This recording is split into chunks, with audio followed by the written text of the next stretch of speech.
তাবেঈন যুগে একজন বিখ্যাত আলিম ছিলেন, নাম আব্দুল্লাহ ইবনে মুনাজ্জির রহিমাহুল্লাহ। একবার তিনি মসজিদে বসে কুরআন তেলাওয়াত করছিলেন। হঠাৎ এক দরিদ্র মানুষ মসজিদে প্রবেশ করে কান্নাকাটি করতে লাগলো।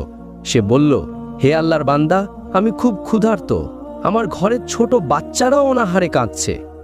সেই সময় আব্দুল্লাহ ইবনে মুনাজ্জির রহর নিজের কাছেও কিছুই ছিল না, তবে তার হাতে মাত্র একটি নতুন কাপড় ছিল, যা পরে তিনি বাজারে বিক্রি করে সংসারের খরচ চালাতেন। তিনি বিন্দুমাত্র দেরি না করে সেই কাপড়টি দরিদ্র লোকটির হাতে তুলে দিলেন। লোকটি কাপড়টি নিয়ে বাজারে গিয়ে বিক্রি করল এবং খাবার কিনে পরিবারের জন্য নিয়ে গেল। কিছুক্ষণ পর আব্দুল্লাহ রহ আবার কুরআন তেলাওয়াতে ফিরে গেলেন। তখন একজন অচেনা ব্যক্তি মসজিদে এসে তার হাতে একটি থলে তুলে দিলেন। থলেতে ছিল পর্যাপ্ত স্বর্ণ মুদ্রা।